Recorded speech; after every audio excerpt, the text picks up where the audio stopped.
Praise the lord. Hallelujah. ప్రభువైన యేసుక్రీస్తు నామమునకు మహిమ కలుగును గాక. బైబిల్ గ్రంథంలో నుండి మనం ఒక ముఖ్యమైన వాక్య భాగమును, వాక్య భావమును, వాక్య సందేశమును, లేఖన భాగమును మనము స్టడీ చేద్దాము. హల్లెలూయా. యేసయ్య నామమునకు ఘనత, మహిమ, ప్రభావములు కలుగును గాక. గలతీయులకు రాసిన పత్రిక 3వ అధ్యాయము 8వ వచన భాగమును మనము చదువుదాము. గలతీ 3:8. లేఖనము మనతో ఏమి చెప్పుచున్నదో మనము కొంచెము అవధానము చేద్దాము, పరికిద్దాము, ఆలోచన చేద్దాం, అన్వేషణ చేద్దాం, వెదకుదాము. రండి మనము వెదకుదాము, దేవుని లేఖనాలను మనము వెదకుదాము. గలతీయులకు రాసిన పత్రిక 3:8 ఈ విధముగా మనతో మాట్లాడుతూ ఉన్నది. దేవుడు విశ్వాస మూలముగా అన్యజనులను నీతిమంతులుగా తీర్చునని లేఖనము ముందుగా చూచి, నీ యందు అన్యజనులందరూ ఆశీర్వదింపబడుదురు అని అబ్రాహామునకు సువార్తను ముందుగా ప్రకటించెను. చిన్న మాట ప్రార్థన చేద్దాం. స్తోత్రం ప్రభువా, కృప కలిగిన మా తండ్రి, పరిశుద్ధుడా నైనా మీకు స్తోత్రాలు చెల్లిస్తూ ఉన్నాము. సర్వశక్తిమంతుడైన పరిశుద్ధాత్మదేవ, మా గురువుగా, బోధకుడిగా, నాయకుడిగా మీరు దిగివచ్చి తండ్రి, చదువబడిన లేఖన భాగము ద్వారా మీరు మాతో మాట్లాడి మమ్ము దర్శించి మీ రక్తము చేత మా ప్రాణాత్మ దేహములను కాల్చి పరిశుద్ధపరచి పవిత్రపరచి మమ్ములను దీవించి ఆశీర్వదించి నాయనా నీ వాక్య ఉదక స్నానము చేత మమ్మలను పరిశుద్ధపరిచి తోడుగా నడిపించమని అనంతుడైన యేసయ్య నామములో ఈ ప్రార్థన మీ పాద సన్నిధిలో సమర్పించి అడిగి వేడుకొనుచున్నాము తండ్రి. ఆమేన్. హల్లెలూయా, హల్లెలూయా. యేసయ్య నామమునకు మహిమ కలుగును గాక. బైబిల్ గ్రంథము మనతో ఒక ముఖ్యమైన విషయాన్ని ముక్కుసూటిగా మనతో చెబుతూ ఉన్నది అన్నమాట. ఈ లేఖనాన్ని మనం అనేక సార్లు చదివాము, ధ్యానము చేశాము, స్టడీ చేశాము, మెడిటేట్ చేశాము. అయినా దేవుడు ఈ దినమున మనము స్టడీ చేయాలి మరొక్కసారి అని ప్రేరేపిస్తూ మనలను ముందుకు నడిపిస్తూ ఈ లేఖనము దగ్గరకు తీసుకొని వచ్చాడు కనుక మనం మరొక్కసారి మెడిటేట్ చేద్దాము, అవధానము చేద్దాము, పరికిద్దాము, ఆలోచన చేద్దాము, వెదకుదాము. ఈ లేఖనాలను మనము పరిశోధన చేద్దాం, వెదకుదాము. లేఖనాలను వెతుకుట అనగా బంగారు నిధి అన్నమాట. బంగారపు గనిని మనం వెతుకుతున్నాము అన్నమాట. లేఖనము అనగా బంగారు నిధి. వేల కొలది వెండి బంగారు నాణెముల కంటే నీవిచ్చిన ధర్మశాస్త్రం నాకు మేలు అంటాడనమాట భక్తుడు.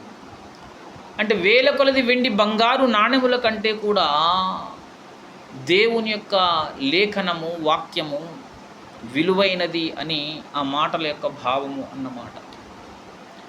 అంత విలువైనటువంటి లేఖనాలను మనము వెదకుదాము. దేవుడు మనతో ఏమని చెబుతూ ఉన్నాడు ఈ లేఖన భాగంలో, ఈ వాక్య భాగంలో అంటే, దేవుడు విశ్వాస మూలముగా అన్యజనులను నీతిమంతులుగా తీర్చునని లేఖనము ముందుగా చూచి,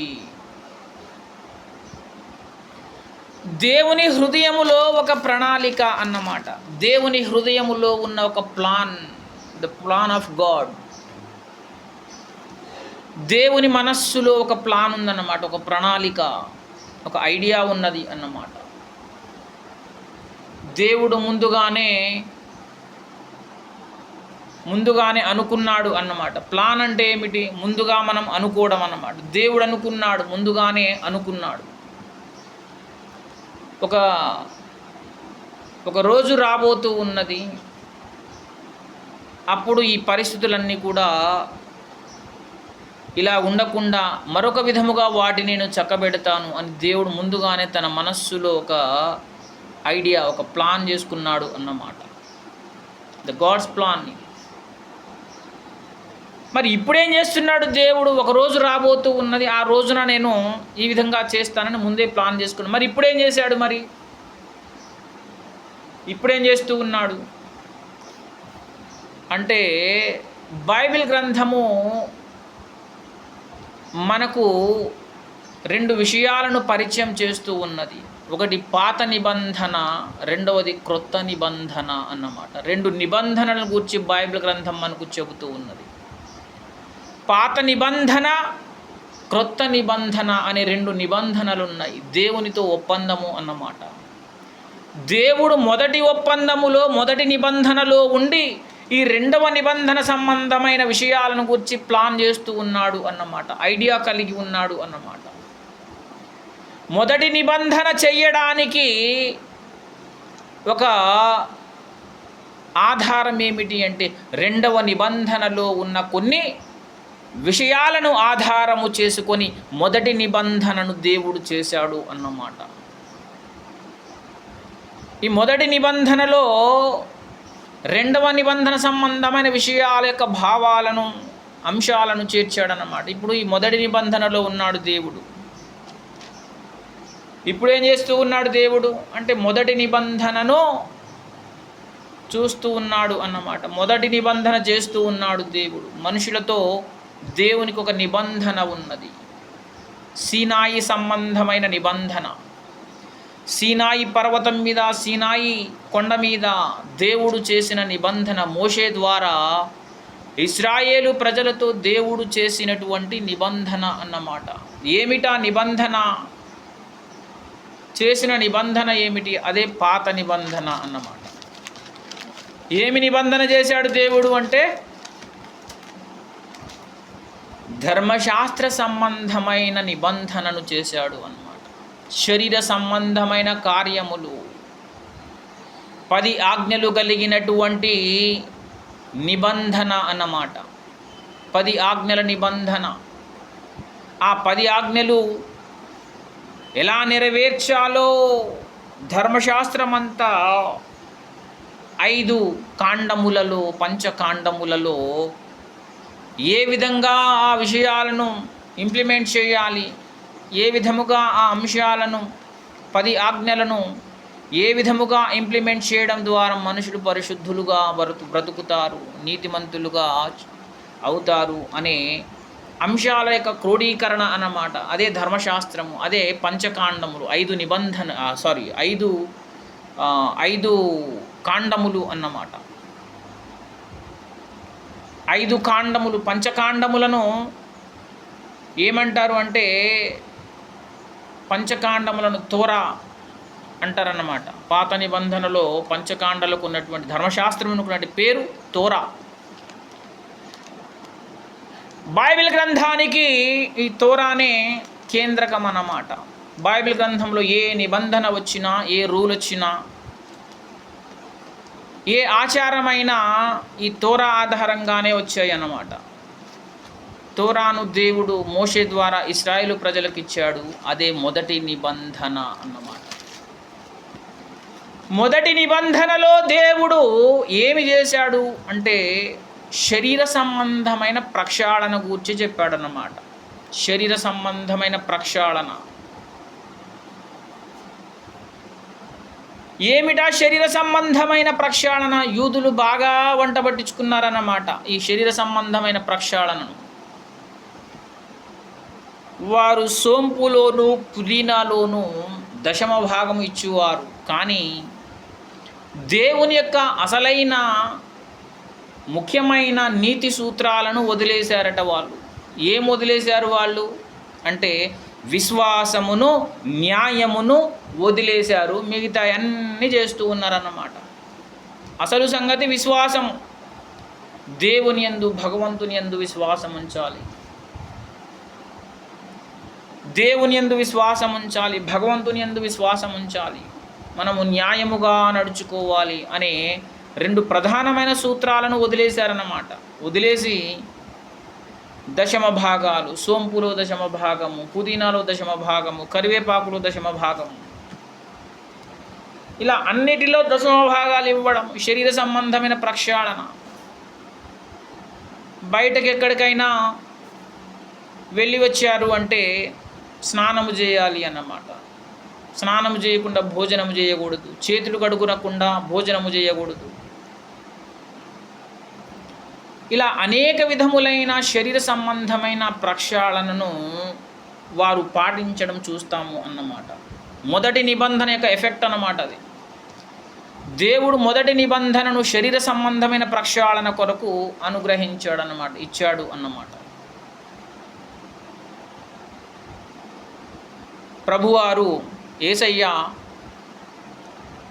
ప్రభువారు ఈ విధముగా చెబుతారన్నమాట. వ్యభిచరించవద్దని చెప్పబడిన మాట మీరు విన్నారు కదా. నేను చెప్పునదేమనగా, ఒక స్త్రీని మోహపు చూపుతో చూచినట్లు అప్పుడే తన హృదయమందు ఆమెతో వ్యభిచరించిన వాడగును అంటారన్నమాట యేసు ప్రభువారు. నరహత్య చెయ్యవద్దు అని చెప్పబడిన మాట మీరు విన్నారు కదా. ఒకరిని తన హృదయంలో ద్వేషించిన యెడల అప్పుడే నరహత్య చేసిన వాడగును అని ప్రభువారు చెబుతూ ఉన్నారన్నమాట. అంటే అప్పుడు పాత నిబంధనలో ఉన్నటువంటి నీతి సూత్రాలు ఆ విధముగా ఉన్నాయన్నమాట. నీ పొరుగువానిని ప్రేమించి నీ శత్రువును ద్వేషించమని చెప్పబడిన మాట మీరు విన్నారు కదా అంటాడన్నమాట యేసయ్య. నేను చెప్పునదేమనగా నీ శత్రువును ప్రేమించు అంటారు యేసు ప్రభువారు. పాత నిబంధనలో మంచి నా వాళ్ళని ప్రేమించాలి, పొరుగువాని నా శత్రువును ద్వేషించాలి అనేది పాత నిబంధన సూత్రం అన్నమాట. క్రొత్త నిబంధన సూత్రం ఏమిటి అంటే శత్రువును కూడా ప్రేమించాలి అనేది క్రొత్త నిబంధన సూత్రము అన్నమాట. దేవుడు పాత నిబంధనను ఇచ్చేటప్పుడే ఈ కొత్త నిబంధన సూత్రాలను మనసులో పెట్టుకొని ప్లానింగ్ చేసుకొని ఐడియా ప్రకారము మొదటి నిబంధనను ఇచ్చాడు. అలా మొదటి నిబంధన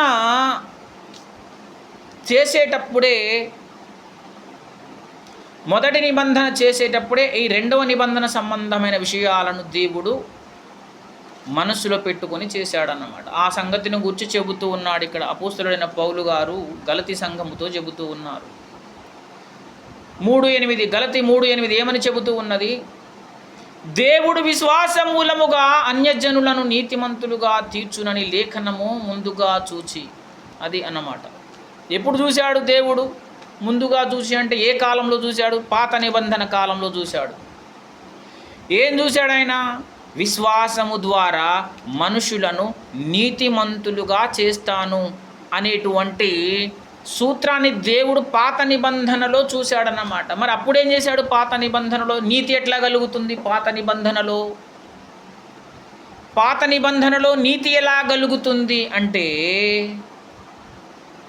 జంతు బలుల ద్వారా నీతి కలుగుతుంది అన్నమాట. హెబ్రీయులకు రాసిన పత్రిక మనం ఒకసారి చూద్దాము.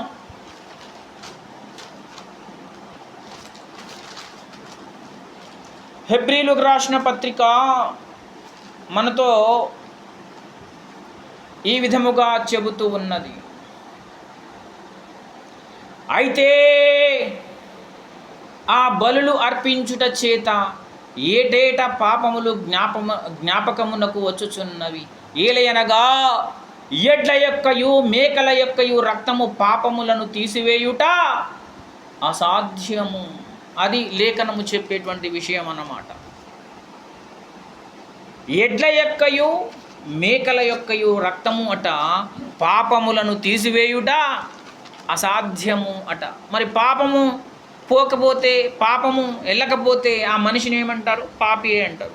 పాపం పోతే ఏమంటారు? పరిశుద్ధుడు అంటారు. వాళ్ళే పరిశుద్ధులే నీతిమంతులు అన్నమాట. అంటే పాత నిబంధనలో నీతి ఎలా కలిగేది అంటే జంతు బలుల ద్వారా, రక్తము ద్వారా, బలుల ద్వారా, జంతువులను బలిచ్చుట ద్వారా నీతి కలగాలి అని పాత నిబంధనలు దేవుడు నిబంధన చేశాడు అన్నమాట.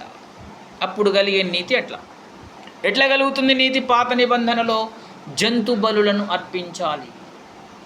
పాప పరిహారార్థ బలి, సమాధానార్థ బలి, దహన బలి, అలా బలులు అర్పించాలి దేవునికి. అప్పుడు మనకు నీతి కలుగుతుంది అన్నమాట. మనిషికి నీతి కలుగుతుంది. దాని పేరే ధర్మశాస్త్రము.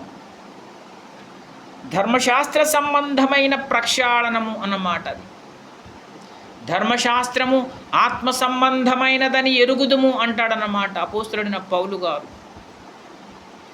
ధర్మశాస్త్రము అనేది ఏం చేస్తుంది? అప్పుడు మనిషిని నీతిమంతునిగా చెయ్యడానికి ప్రయత్నము చేస్తూ ఉన్నది ధర్మశాస్త్రము అనేది. కానీ ధర్మశాస్త్రమునకు అంత శక్తి లేదు, మనుషులను నీతిమంతులనుగా చేసే శక్తి లేదన్నమాట ధర్మశాస్త్రమునకు. ధర్మశాస్త్రము విశ్వాసము ఎద్దకు క్రీస్తు చెంతకు నడిపించుటకు ధర్మశాస్త్రము మనకు బాలశిక్ష కూడా అయ్యేను అంటాడనమాట. ధర్మశాస్త్రం ఏమయ్యాడు మనకు? బాలశిక్ష కూడా అయ్యేను. ఎక్కడికి నడిపించుటకు బాలశిక్ష కూడా అయ్యేను? క్రీస్తు చెంతకు నడిపించుటకు. ధర్మశాస్త్రము క్రీస్తు చెంతకు మనం నడిపించుటకు బాలశిక్ష కూడా అయ్యేను అన్నమాట. పెద్ద బాలశిక్ష, చిన్న బాలశిక్ష అని ఉంటుంది అన్నమాట చదువు. అలా బాలశిక్ష అన్నమాట. మొత్తం కలిపి కేజీ అన్నమాట. Kinder garden, lower Kinder garden, upper Kinder garden కలిపి కేజీ కిండర్ గార్డెన్ అన్నమాట. అట్లా బాలశిక్షకుడు అన్నమాట. పెద్ద బాలశిక్ష, చిన్న బాలశిక్ష. ధర్మశాస్త్రము మనకు బాలశిక్షకుడు అయ్యాడు అన్నమాట. ఎక్కడికి నడిపించడానికి బాలశిక్షకుడు అయ్యాడు? క్రీస్తు చెంతకు నడిపించడానికి ధర్మశాస్త్రము మనకు బాలశిక్షకుడు అయ్యేను. మరి ఇప్పుడు ఎక్కడికి వచ్చాం మనము? దేవుడు పాత నిబంధనలో ఏ అంశాన్ని, ఏ విషయాన్ని దృష్టిలో పెట్టుకొని ప్లానింగ్ చేశాడో ఆ ప్లానింగ్ దగ్గరకు వచ్చేసాము ఇప్పుడు మనము. హల్లెలూయా, హల్లెలూయా, యేసయ్య నామమునకు మహిమ కలుగునుగా. ఆ ప్లానింగ్ దగ్గరకు వచ్చేసాము ఇప్పుడు మనం. 2000 సంవత్సరాల క్రితము దేవుడు చేసిన రెండవ నిబంధన, 2000 సంవత్సరాల క్రితం కల్వరి కొండ మీద యేసు ప్రభువారు సిలువలో మరణించి తిరిగి లేచుట చేత, ఆయన చేసిన త్యాగమును బట్టి, ఆయన చిందించిన రక్తమును బట్టి రెండవ నిబంధన మొదలైందన్నమాట. మొదటి నిబంధనకు ఎండింగ్ అక్కడే అన్నమాట. మొదటి నిబంధనకు చివర అదే అన్నమాట. కల్వరి సిలువతోటి మొదటి నిబంధన, ధర్మశాస్త్రము మేకుల చేత సిలువకు కొట్టబడెను అని లేఖనము చెబుతూ ఉన్నది అన్నమాట. దేవాలయపు తెర నడిమికి చినిగెను, అంతటితో ధర్మశాస్త్రము పాత నిబంధన ఆగిపోయింది. పాత నిబంధన సమాప్తమాయేను అన్నమాట. క్రొత్త నిబంధన మొదలయ్యేను. దేనితో క్రొత్త నిబంధన మొదలైంది?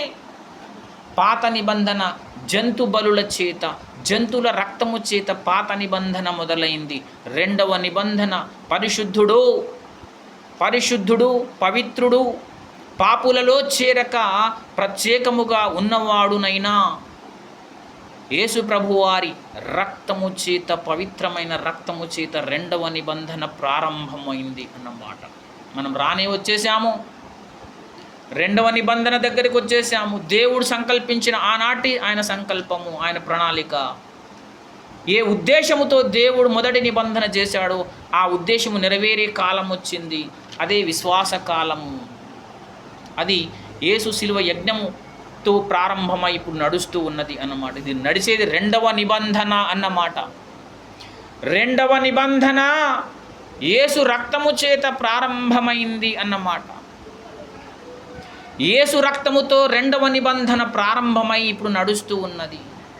ఇది యుగయుగములు, శాశ్వత కాలమంతా ఈ రెండవ నిబంధనే నడుస్తుంది. ఈ రెండవ నిబంధనే మానవ జాతికి సర్వోత్తమమైనది అన్నమాట. రెండవ నిబంధనలో ఏమున్నది? విశ్వాసము ద్వారా మనుషులు నీతిమంతులుగా తీర్చబడుదురు. అది ఈ రెండవ నిబంధన యొక్క ప్రత్యేకత అన్నమాట. The speciality of the second covenant of the God in the Bible గ్రంథములో కనిపిస్తున్న దేవుని యొక్క రెండవ నిబంధనలో ఉన్నటువంటి ఒక ప్రత్యేకత ఏమిటి అంటే, విశ్వాసం మూలముగా మనుషులను నీతిమంతులుగా తీర్చాలి. అది దేవుని యొక్క ఉద్దేశము, దేవుని యొక్క ప్రణాళిక, దేవుని యొక్క దయా సంకల్పము అన్నమాట. దాని ప్రకారము విశ్వాసము చేత, పాత నిబంధనలో ఎలా నీతి కలిగింది? జంతు బలుల చేత, ధర్మశాస్త్ర సంబంధమైన క్రియల చేత నీతి కలిగింది. ఇప్పుడు క్రొత్త నిబంధనలో నీతి ఎలా కలిగిందయ్యా అంటే, క్రొత్త నిబంధనలో నీతి ఏ విధముగా కలిగిందంటే, క్రొత్త నిబంధనలో నీతి ఏ విధముగా కలిగిందంటే విశ్వాసం మూలముగా. విశ్వాసము. ఇంతకు మనం దేనిని విశ్వసిస్తే మనము నీతిమంతులం అవుతాము? నీతిమంతులు అవ్వడానికి కావలసినటువంటి ఆభరణాలు, నీతిమంతులు అవ్వడానికి అవసరమైన సూత్రాలు. ఆ నీతి సూత్రాలు ఏమిటి అంటే విశ్వాసమే అన్నమాట. విశ్వాసమే ఆభరణం. విశ్వాసమే. ఇప్పుడు ఒక పెళ్లి కుమారుడికి నచ్చాలి అంటే, పెళ్లి కుమార్తె నచ్చాలి అంటే ఏముండాలి? ఆభరణాలు అన్నమాట. ఒంటి నిండా అందమైన ఆభరణాలు ఉంటే పెళ్లి కుమార్తె నచ్చుతుంది. పెళ్లి కుమారుడు మెచ్చుకుంటాడు అనమాట. ఆహా, ఆభరణాలు ఎంత చక్కగా ఉన్నావమ్మా, అందంగా ఉన్నావమ్మా అని చెప్పేసి తన హృదయమందు అతడు ఇష్టపడతాడనమాట. అలాగే దేవుడు మనని ఇష్టపడాలంటే భక్తునికి ఉండవలసిన ఆభరణాలు ఏమిటి అంటే విశ్వాసము అన్నమాట. భక్తునికి అలంకరణ ఏమిటి, ఆభరణాలు ఏంటి అంటే విశ్వాసము. భక్తునిలో ఉన్న విశ్వాసమును చూసి దేవుడు మెచ్చుకుంటాడనమాట. ఆహా, ఎంత గొప్ప భక్తుడివిరా నువ్వు అని దేవుడు మెచ్చుకుంటాడనమాట భక్తుణ్ణి. ఎందుకని విశ్వాసమే అలంకరణ? విశ్వాసమే ఎందుకు అలంకరణ అంటే బైబిల్ గ్రంథము చెబుతోంది, విశ్వాసము లేకుండా దేవునికి ఇష్టుడై ఉండుట అసాధ్యము. విశ్వాసము లేకపోతే నువ్వు దేవునికి ఇష్టుడుగా ఉండలేవు. ఆభరణాలు లేకపోతే వధువును వరుడు అంతగా ఇష్టపడ్డాడు అన్నమాట. అలాగూ భక్తునికి విశ్వాసము లేకపోతే భగవంతుడు ఆ భక్తుని చూసి ఇష్టపడడు, మెచ్చుకోడనమాట. ఆ భక్తునికి ఉండవలసిన లక్షణము విశ్వాసము. భగవంతునికి భక్తునికి మధ్య అనుసంధానం ఏమిటి అంటే విశ్వాసము అన్నమాట. విశ్వాసము లేకుండా దేవునికి ఇష్టుడై ఉండట అసాధ్యము. విశ్వాసం ఉంటేనే దేవునికి ఇష్టుడుగా బ్రతకగలుగుతారట. దేవుడు ఒక మనిషిని ఎప్పుడు ఇష్టపడతాడంటే విశ్వాసము కలిగిన వాడుగా ఉండాలి, విశ్వాసం ఉన్నవాడుగా ఉండాలన్నమాట. అప్పుడు దేవుడు ఆ వ్యక్తిని చూసి ఇష్టపడతాడు, ఆ భక్తుని చూసి ఇష్టపడతాడన్నమాట దేవుడు.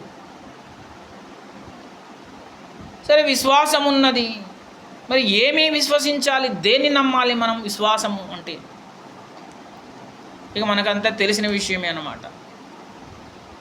విశ్వాసం అంటే దేనిని విశ్వసించాలి మనము? ఏం విశ్వసించాలి మనం దేనిని విశ్వసించాలి? అసలు విశ్వాసం అంటే ఏమిటో నిర్వచనం చెబుతూ ఉన్నది. హెబ్రీలకు రాసిన పత్రికలో విశ్వాసం అంటే ఏమిటో నిర్వచనం చెప్పబడుతూ ఉన్నది. ఏమిటట ఆ నిర్వచనము?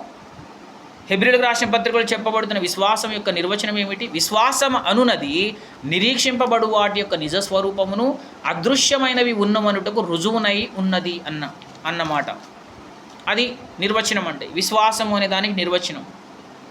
విశ్వాసము అనగా విశ్వాసము నిరీక్షింపబడు వాటి యొక్క నిజస్వరూపమును అదృశ్యమైనవి ఉన్నవనుటకు రుజువు అట. విశ్వాసం అనేది ఒక రుజువు, ఒక వస్తువు, నిజ వస్తువు అన్నమాట విశ్వాసం అనేది.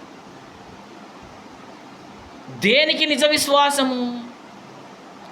రుజువు ఏమిటి? దేనికి రుజువు అంటే అదృశ్యమైనవి ఉన్నవి అనుటకు రుజువు విశ్వాసము అన్నమాట. చాలామంది హేతువాదులు అడిగే ప్రశ్న ఏమిటంటే, హేతువాదులు ఎక్కడ దొరికిపోతారు అంటే ఇక్కడే అన్నమాట.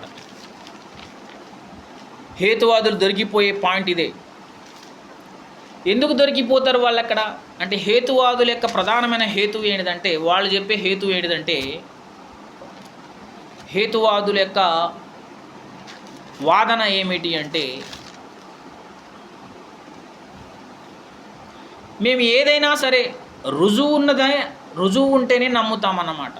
దేనికైనా రుజువు ఉండాలండి, అయితేనే నమ్ముతాం మేము అంటారన్నమాట హేతువాదులు. రుజువు ఉండాలి, సైంటిఫికల్గా ఇది ప్రూవ్ అయి ఉండాలి అన్నమాట. కంటికి కనబడాలి, కంటికి కనబడేటువంటి రుజువు ఉంటేనే మేము నమ్ముతాము, లేకపోతే నమ్మము. అది హేతువాదుల యొక్క వాదన అన్నమాట.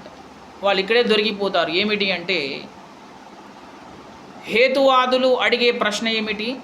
ఏదైనా రుజువు కంటికి కనబడాలి అనేది వాళ్ళ యొక్క వాదన. మరి అలాంటప్పుడు ఈ విశ్వము, ఈ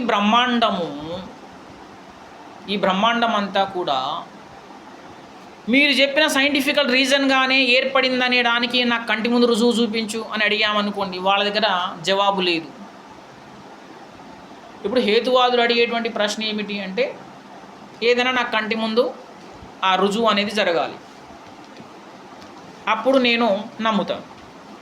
మరి ఇప్పుడు ఈ విశ్వమంతా కూడా సైంటిఫికల్గా మీరు చెబుతున్న హేతువాదం ప్రకారం సైంటిఫికల్గా ఏర్పడింది అనడానికి మా కంటి ముందు నువ్వు చూపించే రుజువు ఏమిటి మరి అంటే లేదు, దానికి జవాబు లేదు. ఇప్పటికీ వాళ్ళకు తెలియదు అది. అసలు మానవ జాతి జీవం అనేది, లైఫ్ అనేది ఏ విధంగా ఏర్పడిందో హేతువాదులకు తెలియదు, సైంటిస్టులకు తెలియదు, ఎవరికీ తెలియదు అన్నమాట.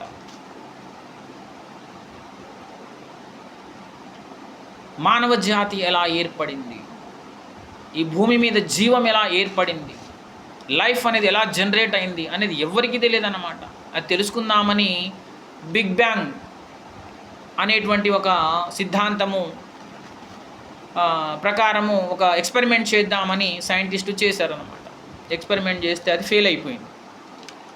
ఊహించారు, వీళ్ళు చెప్పినట్టే, హేతువాదులు చెప్పినట్టే ఊహించారన్నమాట. అరే ఈ ఊహ కరెక్ట్ అయి ఉండొచ్చు అనుకున్నారు, ఎక్స్పెరిమెంట్ చేశారు, ఫెయిల్ అయిపోయింది. ఎందుకంటే అది జరగలేదు.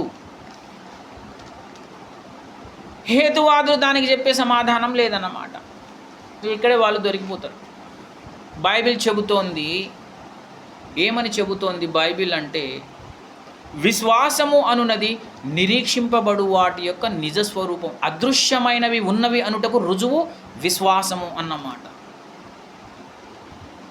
అదృశ్యమైనవి ఉన్నవి, భూమి మీద జీవము, లైఫ్ అనేది జనరేట్ అవ్వడానికి ఈ కెమికల్ రియాక్షనే కాదు,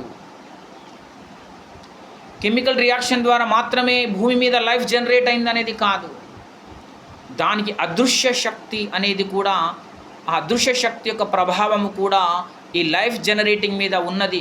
గనుకనే ఈనాటికి ఎవరు కూడా లైఫ్ జనరేట్ అయింది ఒక కెమికల్ ప్రాసెస్ ప్రకారము జరిగింది అనడానికి రుజువు చూపించలేకపోతూ ఉన్నారు అన్నమాట. ఎన్నో అజంప్షన్స్ ఉన్నాయి, ఎన్నెన్నో సిద్ధాంతాలు చేశారు, కానీ ఏ సిద్ధాంతం కూడా రుజువు చేయలేకపోతుంది. ఏమని రుజువు చేయలేకపోతుంది అంటే, మనిషి కెమికల్ ప్రాసెస్ ద్వారా జన్మించాడు, లైఫ్ అనేది కెమికల్ ప్రాసెస్ ద్వారా జనరేట్ అయిందని చెప్పలేకపోతూ ఉన్నారు, దాన్ని రుజువు చేయలేకపోతూ ఉన్నారన్నమాట. దానికి బైబిల్ చెబుతోంది సమాధానము, అదృశ్యమైనవి ఉన్నవనుటకు రుజువు విశ్వాసం. అదృశ్య శక్తులు ఉన్నాయన్నమాట. ఆ ఇన్విజిబుల్ పవర్, ఆ సూపర్ న్యాచురల్ పవర్ ద్వారానే భూమి మీద మానవ జాతి ఈ విధముగా ఏర్పడింది అన్నమాట. లైఫ్ అనేది జనరేట్ అయింది అన్నమాట. హల్లెలూయా, హల్లెలూయా, యేసయ్య నామమునకు మహిమ కలుగునుగా. విశ్వాసము అనున్నది అదృశ్యమైనవి ఉన్నదానిని మనము ఇప్పుడు నమ్మాలి అన్నమాట. భవిష్యత్తులో మనము చూడబోతున్న ఒక వస్తువును ఇప్పుడు నమ్మాలి అన్నమాట. మనం భవిష్యత్తులో ఫ్యూచర్లో చూడబోతూ ఉన్నాము, ఆ వస్తువును మనం చూడబోతూ ఉన్నాము, ఆ వస్తువు ఉన్నది అని ఇప్పుడు మనము అనుకుంటూ ఉన్నాము. దాని పేరే విశ్వాసము. ఏంటి ఆ వస్తువు? అదృశ్యమైన వస్తువు ఏమిటి? మరి మనం చూడబోయేటువంటి అదృశ్యమైన వస్తువు ఏమిటి అంటే, దేవునికి ఉన్న పేరు అదృశ్యుడు అన్నమాట. భగవంతునికి, దేవునికి ఉన్న పేరు అదృశ్యుడు. ఆ అదృశ్యుడైన వారిని మనము చూడబోతున్నాము, అది మన నిజ వస్తువు అన్నమాట. భవిష్యత్తులో మనము చూడబోయే నిజ వస్తువు ఏమిటి? అదృశ్యుడైన భగవంతుని మనము చూడబోతున్నాము అన్నమాట. అది మన విశ్వాసం. హల్లెలూయా, హల్లెలూయా, యేసయ్య నామమునకు మహిమ కలుగునుగా. మనం ఏం చూడబోతూ ఉన్నాం? భగవంతుని చూడబోతూ ఉన్నాం. ముఖాముఖిగా ఆయనను మనము చూతము అన్నాడనమాట భక్తుడు. ప్రకటన గ్రంథంలో చెప్పబడుతూ ఉన్నది, ఇదిగో ఆయన మేఘారూఢుడై వచ్చుచున్నాడు, ప్రతి నేత్రము ఆయనను చూచును. ప్రతి నేత్రము ఆయనను చూస్తుంది అట. ఆయన మేఘారూఢుడై వస్తాడు. అప్పుడు చూస్తామన్నమాట అదృశ్యుడైన వానిని, ఆ నిజముగా ఉన్న అదృశ్యముగా భవిష్యత్తులో మనము చూడబోయే నిజ వస్తువు, అదృశ్యముగా ఉన్న ఆ నిజ వస్తువును మనము కన్నులారా చూడబోతూ ఉన్నామంటాడు. ఇదిగో ఆయన మేఘారూఢుడై వచ్చుచున్నాడు, ప్రతి నేత్రము ఆయనను చూచును. ఆ అదృశ్యుడైన వానిని ప్రతి నేత్రము చూస్తుందట. ఆ దృశ్యుడైన వానిని మనం చూడబోతున్నాం. అది విశ్వాసం. మనకేమో ఇప్పుడు విశ్వాసం ఉన్నది. ఆ అదృశ్యుడైన వానిని మనము నిజముగా ఒక రోజున చూడబోతున్నాము అన్నమాట. ఆ నిజ వస్తువు యొక్క భావన ఈరోజు మన లోపల ఉన్నది కనుక దాని పేరే విశ్వాసము అన్నమాట.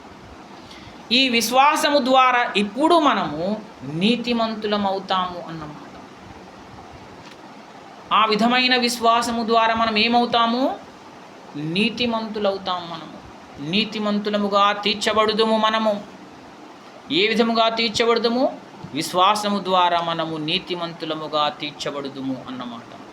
అది చెబుతూ ఉన్నాడు ఇక్కడ అపోస్తలుడైన పౌలు గారు. ఈ విషయాన్ని చెబుతూ ఉన్నారు. దేవుడు విశ్వాస మూలముగా అన్య జనులను నీతిమంతులుగా తీర్చునని లేఖనము ముందుగా చూచి నీ యందు అన్యజనులందరూ ఆశీర్వదింపబడుదురు అని అబ్రాహామునకు సువార్తను ముందుగా ప్రకటించెను. నీ యందు అన్యజనులందరూ ఆశీర్వదింపబడుదురు అంటే ఎవరి యందు ఆశీర్వదింపబడ్డారు? అన్యజనులందరూ ప్రభు అయిన యేసుక్రీస్తునందు అన్యజనులందరూ కూడా ఆశీర్వదింపబడ్డారన్నమాట.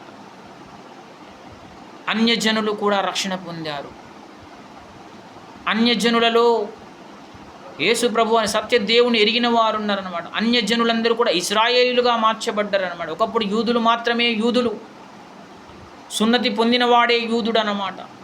యూదుడు కాని వాళ్ళందరూ కూడా అన్యజనులు. ప్రభు వచ్చిన తర్వాత, యేసయ్య వచ్చిన తర్వాత, యేసు ప్రభు వారు వచ్చిన తర్వాత అన్యజనులు కూడా యూదులుగా మారేటువంటి అవకాశం వచ్చింది. అదే విశ్వాసము వలనైనటువంటి నీతి ద్వారా అన్యజనులు కూడా ఇశ్రాయేలుగా మార్చబడ్డారు అన్నమాట. అన్యజనులు కూడా యూదులుగా మార్చబడ్డారు అన్నమాట. హల్లెలూయా, హల్లెలూయా. యేసే నామమునకు మహిమ కలుగును గాక. కనుక మనం ప్రార్థన చేద్దాం. మనను దేవుడు పరిశుద్ధపరచి విశ్వాసము ద్వారా మనను నీతిమంతులుగా చేసి తన రక్తము చేత మన పాపములను కడిగివేసి శుద్ధి చేసి పరిశుద్ధపరచి మనలను నీతిమంతులుగా చేశాడు. మనం నూతన నిబంధన ఇశ్రాయేలీయులం అన్నమాట. కనుక మనం ప్రార్థన చేద్దాం. దేవునికి ప్రార్థన చేసి అలాగూ మనము దేవుని యొక్క భక్తి సాధనలో మనం ముందుకు సాగుతాము. హల్లెలూయా. ప్రార్థన. స్తోత్రం ప్రభువా, కృప కలిగిన మా తండ్రి పరిశుద్ధుడైన మీకు స్తోత్రం చెల్లిస్తూ ఉన్నాం. మీ రక్తము చేత మమ్మను కాల్చండి ప్రభువా. అయ్యా, మీ రక్తము చేత మమ్మల్ని పరిశుద్ధపరిచి విశ్వాసము చేత మమ్మల్ని నీతిమంతులుగా పరిశుద్ధులుగా చేసినందుకు మీకు స్తోత్రాలు నాయనా. మిమ్మల్ని చేరేంత వరకు నాయనా మేము ముందుకు సాగుటకు మీ సహాయం మాకు దయచేసి నడిపించమని అనంతుడైన యేసయ్య నామములో అడిగి వేడుకొంచున్నాము తండ్రి. ఆమేన్. Praise the Lord. హల్లెలూయా. ప్రభువైన యేసుక్రీస్తు